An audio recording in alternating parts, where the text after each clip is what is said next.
you're here, so that's it. Yeah. That's good. We made it. We made it. Cool. Are we recording? Yep. I just hit the button. I'll get the board on screen so we can talk about things. That looks good. That's a good board to go to. Yeah. I would love to go to that board.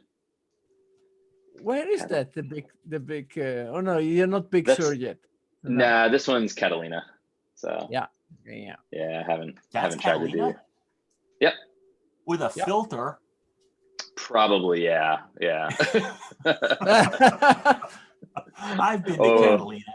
I'm sure it's pretty well touched up. Oh yeah, it's very much clean up. I've Very seen people blue. trying to do it. Yeah. I have heard also people going with Flight Simulator going to it, and it looks very close to that even when the new Flight Simulator. It's amazing. If you catch it at just the right time, maybe. Yeah. Oh yeah. Yeah, I used to do touch and goes. It was very common because it's only about 20 minutes away from Southern California by air, so in a Cessna. So it was a popular place to practice. And they have a field? Yeah, it's a fairly tricky runway because it's not level. Interesting. So it goes up and down, and it has steep drop-offs on both ends, which can cause updrafts and downdrafts. So it's something you're supposed to be briefed on and have somebody experienced take you there the first time, but I see. But yeah, so you flew there, Joe? Yeah, when I was most of my pilot training between Long Beach and Catalina anyway, out over the ocean. Wow, that's nice. Nice to know that. So you know it quite well. Yeah. At least the airport. It's a strip of asphalt like a lot of others, except, like I said, humped in the middle. Interesting. It's not level. It's not level. Well, the hump is more of a problem because you can't see the other end when you're sitting at the departure threshold. So you don't know necessarily how much runway you've got. Gotcha. Is it this one here? AVX? Yeah. I don't know if there's enough resolution in that to be able to see if you go to like ground level view and see that you can't see from one end to the other. And maybe, in the last 30 years, they've actually regraded it and leveled it. I don't know. Let's see. Yeah. No, you're right. Can't see the end of that. Yeah. Can't see the end. Yeah.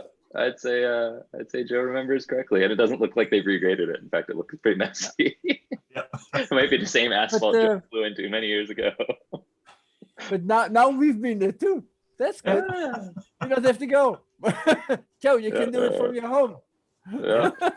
That's funny. Oh, and I seen it's just a drop off right there. Yeah. Well, yeah. Yeah. Which is not a bad thing because you suddenly have lots of altitude, but there could be a downdraft or an updraft there too, which if you're not prepared for can, be a little bit puckering. Mess up your whole day. Puckering. That's a good phrase. Cool. I didn't know you flew planes. That's fun. I was always like, Joe has done many things in his life. So when I was like 14 or 15, I had this dream of trying to get a pilot's license, and then just the logistics of actually making it happen didn't seem to be worth it. So I ended up doing music instead. I also intended to keep up my license when I came to Japan, and I actually went and flew at Honda Airport for a bit. But the expense and difficulty here is just so such an impediment.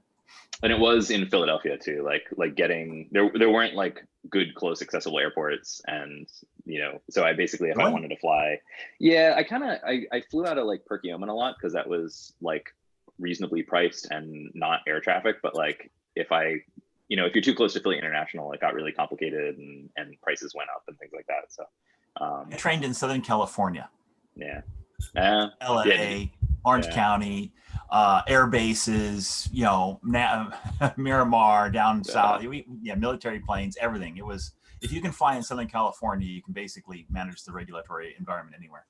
Oh yeah. I mean, keep in mind, I would have been 15. Yeah, something like that. I was 15 at the time. So yeah. Oh yeah. Nice. Well, I think I didn't get my license till I was 21. But But I started when I was 17. Gotcha. And I can't imagine, like you said, I can't imagine trying to get back to it in Japan. It seems like it must just be. Yes. No, it's still cheaper to go to the U.S., rent an apartment, and stay there for 6 months, get your license in the U.S., and then come back to Japan than it is to do it here. Yes, I can imagine that in Japan. Yeah, it was like this one. Let's see. I guess it wasn't too bad. It was a half-hour ride. No, that's not. I'm getting something else there. That's the Aviation Association, not the actual airport. That's too close to the city. But yeah, anyway, there was an airport that was, I want to say it was like an hour and a half or so away that we would drive out to, but it was always a negotiation with mom and dad. And, yeah, ended up playing trombone instead, which was fun too, and required a lot less travel. Cool. So yeah, safe gas-y things. Emre has been making some good headway. Yes, we have a device stories page here that's now like searchable and auto updating, and a button. Per Rob's request, we even have a button to like full screen it if you want to see full data. And then also like you can, if you want a whole bunch of results, you can turn this up, and you can even, there's nothing really stopping you from doing like that to see like literally everything. I just don't want to make that the default, because like if people are just browsing around the page, I don't want to try to like, you know, if someone does something silly like this, you know, if we ever have actually 10,000 devices, this will be a pretty heavy query. So instead, we're just going to default it to 25. And the search works nice too. Like yeah, I think search for Joe, for example, then you see the really all his devices coming up. Yeah, it works nice now. The only thing I think we might still need to add is I don't think good. Oh, he fixed that. We weren't searching device URN for a bit, but it looks like we are now. So, yes, he fixed that. Yeah, good. That was fantastic. Nice. What about wildcards? No. I think it's a kind of if you just put in. I think you can something like that you can do in there. I don't know. I don't think it's gonna work. Yeah, because if anything, it would be like something like this, and we'd have to like figure out what to do about escaping. Let me see. Oh, well, I was especially if wildcard works, I was also going to try things like negation to get everything except, you know, like everything not point cast. Like the search we did a month or so ago, trying to figure out what kind of devices were out there that we hadn't thought of, and so we just started, knocking out the ones we knew about and to leave the stuff that was exceptions. Yeah, so it looks like, because this is implemented just to be a basic SQL search, so it does do wildcards, but the thing to remember is SQL, because it's kind of old school, it doesn't use asterisk, it uses %sign as their wildcard. You call that old school? Yeah. Yeah, old school. A little bit old school. It's new for Joe, but I think SQL predates using asterisk as a wildcard. No way. Asterisk was a Unix wildcard in the 70s. Yeah, let me see. SQL. I mean, that is prehistoric, prehistoric days. Let's see if did someone. I wonder where it came from. I wonder how they ended up using the %sign in SQL. Probably because they were running on OSs that reserved star and wouldn't pass it through because it was expanded by the OS as a wildcard. Maybe, yeah, that could be. They were trying to avoid collision. That could be too. Yeah. Anyway, so we do have some basic wildcard support. We could, if we wanted to get super flexible here, we could turn this into like an Elasticsearch backed thing, but this was simple to start. This is sufficient, I think. So is the structure of that documented somewhere in less than a 20-page PDF? Is there like SQL search arguments for dummies? Maybe we should make a very simple line under it, so you can to tell you kind of what things are available. Yeah, just like %signs are accepted. I think that's going to be it, because it's basic. It's just a SQL-like query. Well, what about like minus for excluding, or brackets for or quotations for literals? I'm pretty sure not. I think if we want to go there, we should characters. 3 backslashes and a %sign actually looks for a %sign. Yeah, because here it's Yeah. If you just put it under like this is literally it here. So yeah, like I'm pretty sure you can't do negation inside of the right hand of a like query, which is basically where your search term is getting injected. So yeah, I don't think that's gonna hold up. Well, then we have room to grow. Yeah. We have things to do in the future. Yeah, that's the sort of thing. We have many things to do in the future. So, yeah, if we switch it around to be like an Elasticsearch back query, that sort of stuff gets a lot simpler because we could actually just support the full query language and just send through whatever you typed in. And that has plenty of documentation. But yeah, what's that? If only we knew someone at Elastic. I proposed it to Emre, but Emre was a little hesitant. I think it's new territory for him, so he was like, "Let me just do this for now." So.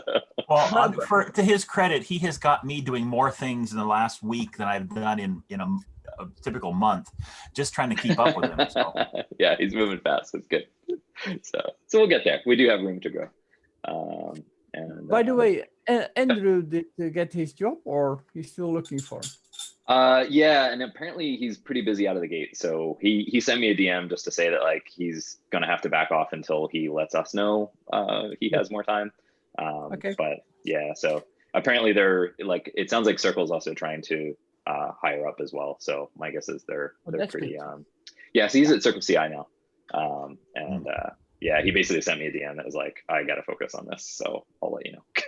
So okay, that's pretty much where I came down to. Fair. That's fair.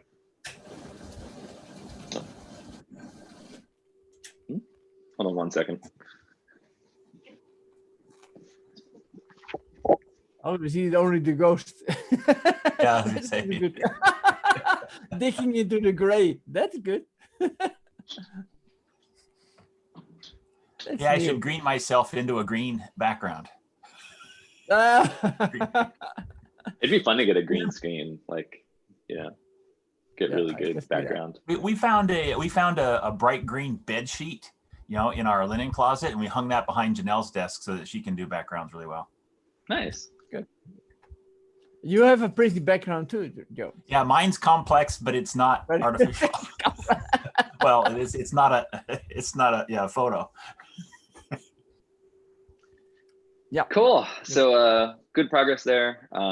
It sounds like Emre is working on Bgeigie things for the week or so. So the next thing on my mind. By the way, talking about that, we have Joe there, and Bgeigie is going to be a workshop. I saw, but I was suggesting, Joe, maybe you can borrow the remote present from June. Then you can walk around and look around in the room. I'd be willing to try it.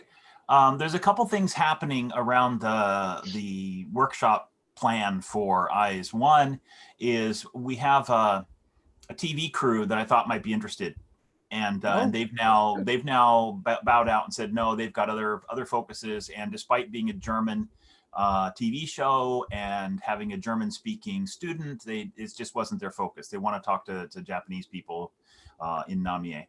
So that pushed that, and since I've got that happening in mid-December now, I can't really do a workshop at eyes at that time.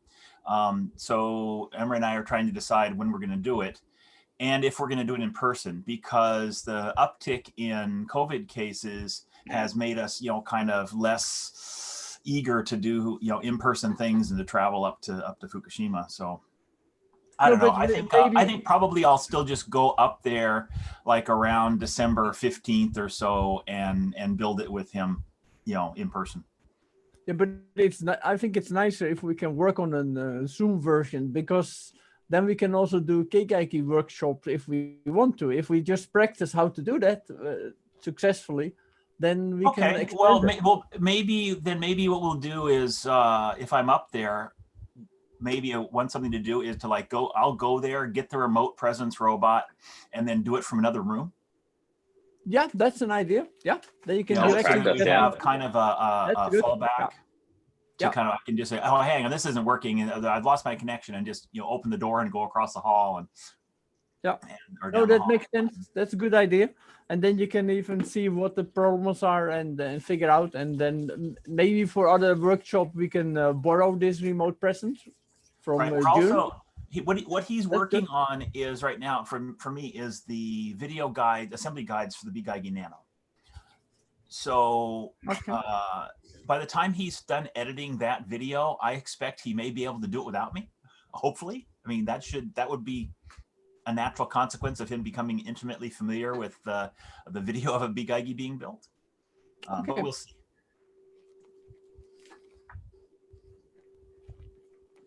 Okay, you see, you have a good grasp. What? Something to keep in mind before we start moving around the country. Sorry, Matt, did you build a Bgeigie Nano yet? Yeah. I mean, I built mine ages ago. Okay. Well, it's surprising because a couple people have said that they haven't built theirs yet, and like, oh, well, those are the people I really want in the video guides channel to look at the resulting edits that Emre's doing and see if they find it, you know, how the video looks to them. Because to me, I'm the one speaking in the video. Of course, I don't notice the the little omissions and stuff I make, or I don't know what I take for granted. Yeah, so better to get the beginners doing it.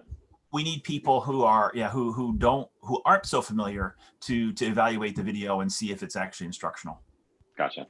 Yeah, and also sense. I'm learning about editing. I'm not an editor. I can know the software a little bit now, but it just occurred to me this morning, like, oh, we need to put in stills. How many frames do you put in a still so that the person who's watching and knows, is casually watching, isn't annoyed by the screen freezing, but is long enough that a person who's really trying to pay attention can reach up and hit pause before it goes away? Yeah. So there's probably a standard. It's like, I don't know, 36 frames at 24 frames a second or something, but I don't know those things. And so we're, Emre and I are kind of learning this stuff together. Yeah. That's 3 seconds. If you need to know more, I've been video editing for a long time, 30 years with analog video starting. And are you in the video guides? Are you in the video guides channel? I didn't know we had a No, I'm not in there. Okay, well, not only is there a video guides channel, but I got Peter to revive it for me. The last activity in it was 2017, and I started it like in 2015, and it has like, I don't know, 20 posts, and then it goes dormant for like 18 months, and then it's another 2 or 3 posts and dormant for another 18 months. So it's not like we haven't been trying to do this I haven't been trying to do this for a long time, but I just don't succeed. Okay, I see, but nobody mentioned that they needed some guidance in video editing. But I've even done the beta for Avid, so that's all right. Somebody, I think it was Matt Schaffer, that mentioned that he didn't know we had something else recently, and I said I've been the new display change. These things with the 2 different kinds of displays. And I've been writing about it everywhere I could think of for like last 12 months. And he says, "Oh, nobody mentioned that we had a new display." And I think we've determined that Joe does not have a future in marketing. It's basically what this conversation has come down to. Good, yeah. Because I was going to ask if you and Emre are working through this. I won't worry about trying to update the doc. Because I saw Jan's tweet, because I just follow him on Twitter, and I was like, well, that's a shame. We should probably have something in the guide. And so I was going to get these images into the guide, but it sounds like maybe you and Emre are going to try to sort that part out. We're trying to. Actually, the Catherine Moore, our intern from last year, who was here until about February, she had volunteered and was working on a special instruction addendum and video just for the display change. Oh. Mm-hmm. Okay, so but she's gotten busy with school, and so I haven't heard from her in a couple of weeks. I did ping her again just a couple of days ago, try to get her to come into the current effort. But again, I assume she's got her head down, learning how to, trying to graduate school. If you get a hold on it and she has time, because she was also interested in the M5 stack for the right. She was documenting that too and working on it. Yep. Yeah, it's because we work together. Yeah, that's true. But, okay. What is this active cases? Oh, COVID stuff. Yeah. COVID stuff. Yeah. And I was also trying to pull up the Bgeigie guide, but I forgot it's not in. I have like a clone of the API wiki, but that's not where it is. It's in one of the other GitHub wikis, and I forget which one it is. So. Well, unfortunately, I do almost everything by human manipulation. You know, when I make a change to the circuit board in the Bgeigie Nano, I use something called RobCAD. So when I make a change in the for the Bgeigie Ascending Nano, I use an editing feature called ASBE. Yep. So, you know, it's just I'm just, for decades, I've been recognized as being poor at documentation. I need other people to be the, you know, the fingers on the end of the tools. So, yeah. Not that I haven't tried to do it myself. It just, you know, you didn't know that I had actually documented the change in the displays. So. Yeah, and it doesn't look like, I mean, I think this says March 27th of like last year. So my guess is probably this guy doesn't have anything regarding the displays. Oh, but that's typed into the document. That's something typed in the document. Oh, this is right? a different doc though. Where's the assembly doc? That's the operations manual. Where's the assembly manual? That's, oh, it was there on the side. It's just a different link. Let's see. Yep. The second one. Yeah. February 2019, right? 2019 though. I would expect to be more like February 2020, but yeah, not seeing. Oh, that was weird. No. Not seeing anything in here. No, so, we only heard about that in February of 2020. So yeah. So basically, what I was thinking is, let me know if you want me to do the updates here. I'm happy to do them. It's just Markdown. How long do you think someone else is working on them? I don't know. Because the only other person I have working on them I haven't heard from I haven't heard positive things from in over a couple months. I haven't heard from at all in over a month. Yeah. I mean, I was literally going to take what you just sent me and just put it as like a note in the section that is just like, by the way, if it looks like this, there's a couple other things that you're gonna have to do. I mean, maybe you should do that if people just get. Why don't you just put a link? Can you put a link to? Did I send it to you anywhere that's somewhere that's linkable so that you can just? No, you sent it to me just all on Slack. So my plan was going to take what you put in Slack and like just put it into this document. So. Is there something else I can do or send you, or something else you need, or what's the? I mean, it's all here, but how do I create a document editing software called Map? Yeah, I think I probably have everything I need, and I just need to put it in here. I just don't want to do it if you or Emre are already planning on doing it. So sounds like we had not planned on doing that. That was something I was working on with Catherine. Emre and I have 3 or 4 other projects, and this isn't currently one of them. Cool. And you haven't got a response other from than Catherine? when we got to update the manual, we would probably do something when we got to that section. But. And have you heard anything from Catherine or no? No, I pinged her about 3 days ago and have had no response in 3 days. But I wouldn't write it. I won't write her off until it's been past a weekend. Okay. Because I don't know what she probably isn't the kind of person that checks Slack every day, and you have to wait until she happens to have her phone in her hand in the right notifications. Gotcha. Clearing mode. Yeah, because like literally, it's basically pasting what you sent here and pasting it in here, which would probably take all of 10 minutes. So I can just do it. I'd say please do it, because and then I'll let Jan know that we've updated the guide. So. Right. Well, he provided some data about it, and in fact, some of his other Twitter posts were essentially instructional, how to cut the jumpers and what it looks like, and he didn't go. We haven't done anything about dealing with the misalignment of the screw holes, other than to say, you can just leave the screws out. Yep. Oh yeah, that's true. That works too. That's what I was going to mention, is like, if you want, you can file them, or just don't put the screws in. Right. And the key point there is that you can either file the holes of the display toward the center, or file the holes of the main board toward the outside. Yeah. What I usually do when I'm building one is a little bit of both, just because 250 microns on each is enough. Once you get through the plating, it's plenty. Or use plastic screws. Nylon screws. Plastic screws won't help. Plastic screws. Well, first, they bend a little bit. M2.5 or M2 plastic screws are really fragile and rare. So if you used plastic standoffs, yes, standoffs would flex. Yeah. However, there's an error in the manual that says that those are 10 millimeters, and they're not. They're 11. They're not. No. And trying to find 11 millimeter plastic screw standoffs is going to be yeah, I'm sure you could buy them in quantity 10,000 from China for a penny a piece, but No, I have a few. 11 millimeter? Yes, I think so, because they just fit. Okay. Because I changed the standoff height from 10 millimeters to 11 about 4 years ago. But it's still, I don't know how it got as 10 in the manual. Because they were certainly, I mean, the pictures, we took the pictures the same time we did the text, you know, and I knew they were 11. It's probably a bug in ASB, you know, the ASB software. The ASB editor.